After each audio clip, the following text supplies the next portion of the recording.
look back at the choices you've made, I feel very deeply that you wouldn't have made another choice. That there was something about that red flag that you needed to ignore so you could learn in a deeper way than you have before. Hello and welcome to this week's energy forecast. I am Laura Fleming, and every week I do an energy reading for the week ahead. This is to give you guidance, some clarity, and to give you some understanding of yourself and perhaps even the world around you as you navigate the week ahead. So this week, what I am receiving is that, well, bear with me for a moment. So imagine yourself in a rowboat on the water. And you first set out on this little boating trip, maybe, well, we'll just imagine by yourself. And it seemed like a really sunny day. It seemed like a really great idea. You have what you think you need, and you've set out on this little excursion with yourself. And the weather starts to change a little bit. There's fog rolling in, it gets a little bit cooler, you're getting a little bit chilly, and you're starting to question if you made the right choice.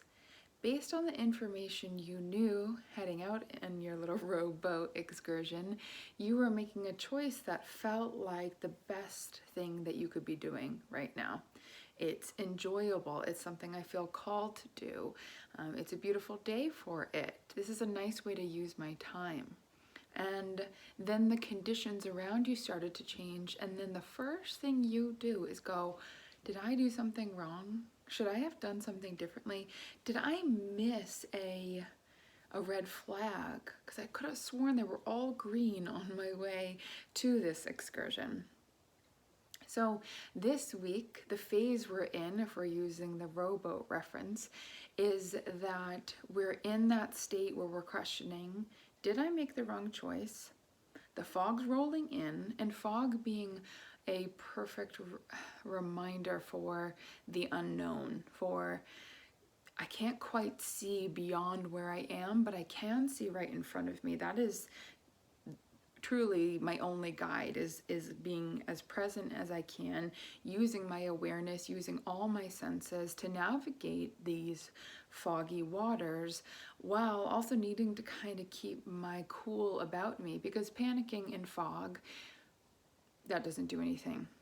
It's even less helpful because you're not as aware and you're not observing the surroundings for dangerous things or even like a way out.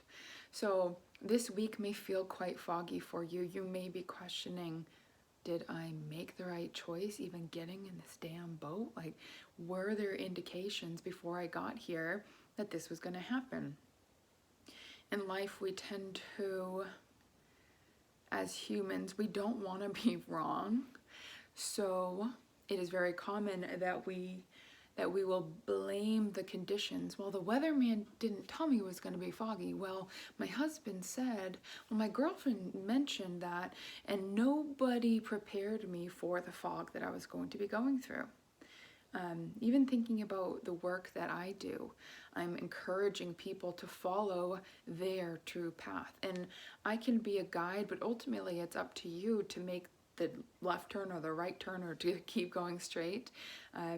And I've had people come back to me that said, you know, you suggested I did this, or you encouraged me to move a little left, and I really feel like I should have gone right. And there's a fine line of me explaining kind of my take on it based on what I'm observing from them, from their energy, and how I feel about each decision. But ultimately, it is up to you. So it is human nature to not want to be wrong and to blame someone else for the place that you're in. Even blame your past self. That still is a different version of you. So sometimes we're doing that too. And I'm pointing back here, right? Blaming this older version of yourself that should have known better, that maybe should have looked at more of the details, that should have sat on that a little longer, or waited for another sign, or for that phone call back, whatever the thing is, that you try to kind of validate why you made the wrong choice. This week, we're being told that, well, you are where you are, so we can either accept it or fight ourselves or our partners or our family or our boss about it. When you look back at the choices you've made, I feel very deeply that you wouldn't have made another choice. That there was something about that red flag that you needed to ignore so you could learn in a deeper way than you have before. So I'm going to encourage you to notice when you're looking outside of yourself for someone to blame, whether it's your past self, whether it's your partner, or even, I'm sorry, my nose is so drippy right now. Even if it's a suggestion from somebody else. True happiness comes from taking accountability for your part in this bigger creation of life that's going on here. So the fog, there is a desire to kind of run through it, right? Even when you're driving, you want to put your high beams on and you're kind of like, I just want to get out of this. But we're being reminded that our stride matters. And that it's not about how quickly can I get there, but more so about how connected to myself can I be in my process to getting to that final destination, getting to that bank of the river where I can pull the boat out and feel calmer. It isn't about that final landing place. It's how do I treat myself in the process to getting to where I want to be. And that is a much bigger topic altogether about trusting the process, trusting your journey. And it's kind of these cliche sayings that are sometimes annoying to hear. But what I have discovered is what those cliche sayings really are about is, like, yes, I want to get married. Yes, it'll be so wonderful to have a husband. But is it really that day, that one, like, I do kiss? Is it that one moment? Or is it the experience leading up to it? Or is it the experience even after that I do and who I become and how our relationship continues to unfold? It isn't about the house. It isn't about the body. It's not about the diamond ring. It isn't about the things that our mind says, that's what it's about. It's who you become on your way to that manifestation, to that goal of yours. But let's not knock goals here, right? Goals are so helpful. What do goals do? They help you get super clear on what it is you want. It helps you move in that direction. And life is always kind of pulling us forward. And if you don't have a direction, you kind of feel all over the place. You know, I've mentioned this before, but this is just the easiest thing to reference in regards to kind of using our mind to our benefit. When I think about, okay, I want to clean my space up, your mind immediately will start to show you things that are not cleaned up, because I've kind of set the dial in my mind. I've said clean up. So anything that's not cleaned up will just stick out to me. Or like my niece likes to play this game when we're driving, finding a car that's every color of the rainbow. And we tend to have a hard time finding orange and purple.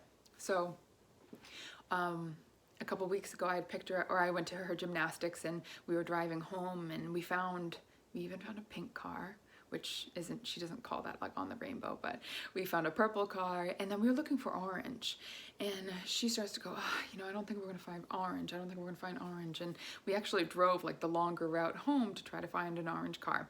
We didn't end up finding an orange car.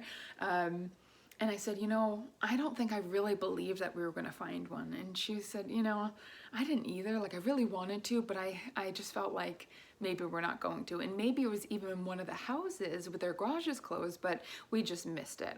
Yeah, okay.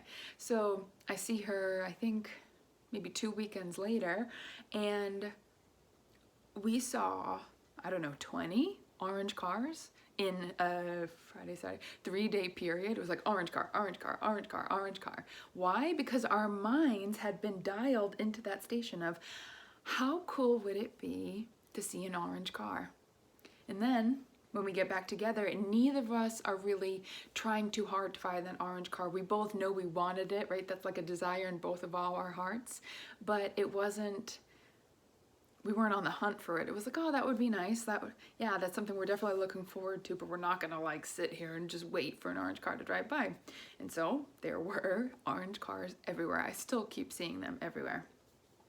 So remember, what you dial your mind into really matters. It's not about the pace. It's not about how fast you get there. If your goal is to be in a better relationship with your body, you've got to give up, and I need it next week, or I need it for my wedding. I need it like now. This is what our mind tries to tell us. So we're balancing both the mind having a goal and a desire, and our inner guidance, our emotions, our internal GPS. So there's multiple factors here. But to kind of sum that up, be very clear on your desire of maybe it's getting a new job or losing weight, finding a partner. Know that you've dialed that into the station, right? The radio station right here. And your work is to actually relax, not try to hustle up to that moment in time, because your stride matters. Your rushing around is actually causing a lot more friction. Like when cleaning up my space scenario, I'm thinking, oh, I gotta clean up my space. And then I start to feel overwhelmed because it's like, oh my gosh, what about that? Oh, the pantry, I really wanna clean that up, but this stuff is more, calling me more. And that pace, it's like, I want my space clean, but not at the cost of my sanity. Right? We want these bigger goals, but it isn't about that moment in time where I'm looking around my space going, wow, this is beautiful. It's the process to getting there, because that's just a blink of time, and it's like, okay, now it's over. Like a wedding, you build up, build up, build up, the day comes, and then there's kind of a letdown. So remembering that, yes, goals are important, but it's also keeping our sanity. It's also being kind to ourselves in the process of getting there. So bringing it all the way back to that fog scenario. Yes, you want to get to safety. Yes, you want to be in clear waters where you can see around you. You can see the swan family, and you can see your car. Maybe you have an orange car. If you have an orange car, let me know, because that's kind of cool. If you have your orange car up ahead, you're like, oh, there it is. This feels really nice. But what if you gave yourself an opportunity to take it down a notch while in the fog, going, okay, I am where I am. The best thing I can do is keep moving forward. That is in anticipation of the fog lifting.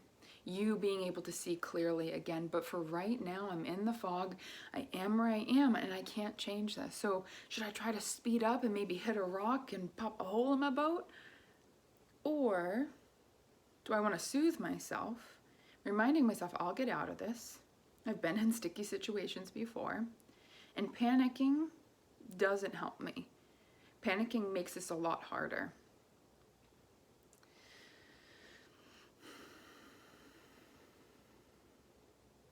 So going slowly into this week, allowing life to arise, exist, and pass away, as Ram Dass says, because it does.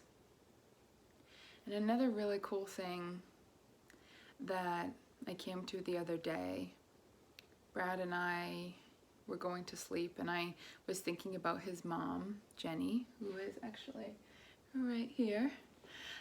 She has passed away, and it was March 24th. I believe that's the date. So not too long ago, but also quite a little while ago, it feels. And, you know, I was saying to Brad, like, I really miss her. Like, I know she's showing me signs, but like, I miss her physical presence. I miss sitting down. I'm actually in her house right now. And I'm pointing to the space that we would sit and chat, and her little dog's right there too. And I was saying to Brad, like, I really miss that.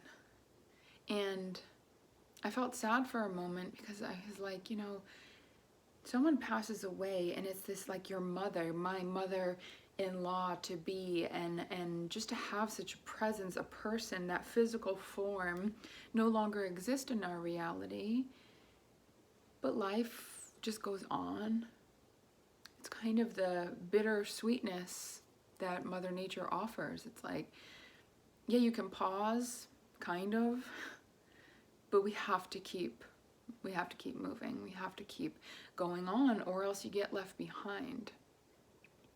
And if you look at nature, you look at trees, you look at, it's like life just persists. We just keep on moving, thinking about how the planet is reacting to the pollution.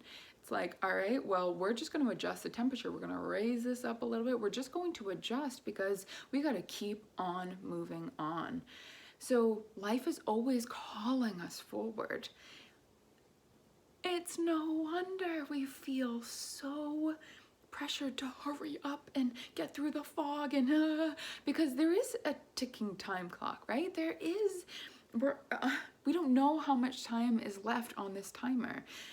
My next door neighbor, he and I always have the best conversations, and you know, he was talking about how often he's from Portugal and he grew up with 8 siblings, and you know, it's just the way of life to be really crammed in and be really close to each other and have a couple shirts, like 2 shirts, and just know that that's enough for you. And you take it slow and you work for 12 hours in the day, and then you come home and you sit by the fire and you play music and you just stay up too late, and then you wake up the next day, and it's just enjoying the moments of life where you come to, you know, he's been in America for a long time now, but he's saying, like, if this is our book of life, people here are like, next page, next page, next page. And he's like, and in Portugal, he's like, my upbringing, it was like, let's just turn this page a little slower, shall we? Because we never know when we're going to get to that point where we don't have another flip of the page. And I was like, Mr. Freitas, you are a wise, wise man. And so we have this really interesting balance of being called forward because life just persists. It keeps moving on. If a city is abandoned, life will grow there. Mother Nature, like, my favorite thing, I have chills just thinking about it. I'm not sure why, but when there's a crack in the concrete or in the pavement somewhere and life is growing out of it, like a little yellow flower or even just grass, I'm like, oh, at the recycling center I go to, I'm trying to think of the last time I saw that. I was there yesterday, and it's obviously a recycling center. It's outside though. It's a dump, and they have like this concrete wall, and there's a sign. It's like, you know, paper, and this is what you can throw away, this is what you can't. And just around the sign is this beautiful green grass, just like as if someone put it there, as if it was like just drawn on so perfectly. And I just love that. But it's also heartbreaking, you know, someone so incredibly impactful in my life passes on, and I just got to get back to it. I got to get back to Reach Your Happy. I got to get back to videos. I have to move on. I keep doing my workouts. I keep, you know, eating. You just keep on keeping on. And it's just what life has us do here. So yes, we have to keep moving forward, but no, we don't have to make it a sprint. Yes, there is that day when you don't have another page to turn. So when you look back, right, let's flip back through these pages. Are you so happy you rushed to that manifestation?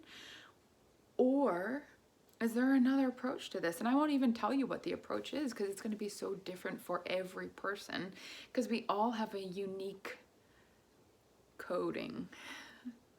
Never really used that word in that way, but That's true. You know, I was talking to my friend, my very best friend from growing up yesterday, and she has two little daughters. And I was talking to her husband, and we were talking about, you know, his daughter, Naomi. She's just full of life. She's got a certain personality that's not quite like Justice and not quite like Lauren, but it's like, you know, she came into the world a certain kind of way with a certain kind of perspective that is unique to her. And her little sister, Kalani, who's just, you know, a couple months old, she even has a little different attitude. She's really calm. You know, she's just so different. And so all of us have these different DNA strands, these codes that we've come in with that make us who we are. Some trend towards more anxious, other people a lot more laid back. But one is not better than the other, it's just different. So you may notice between you and your partner, or you and your sibling, or you and a parent, that it's just different. It's not better or worse, it's just different levels of awareness, of connection, of desires, of all things. I could go on and on and on about how many differences there are amongst every single person, every animal, every species, everything on the entire planet. So with that kind of information, I want to remind you not to compare to how Sally Joe went along her riverboat cruise, you know, because she's different. She maybe tends to panic a little bit more, where you tend to lay back and just watch the unfolding a little bit more, or vice versa. But neither of you are wrong. So giving yourself space to handle what life is offering up to you. I was going to say throw at you, but I'd say offer up to you this week. And doing your best, instead of trying to blame your past self, blame anyone else around you, look at the predicament you may be in and ask yourself, what's my stride? How am I choosing to move through this? And is there any part of me that wants to do this a little differently? And if there is, I have free will. I have the choice to do this differently if I so please.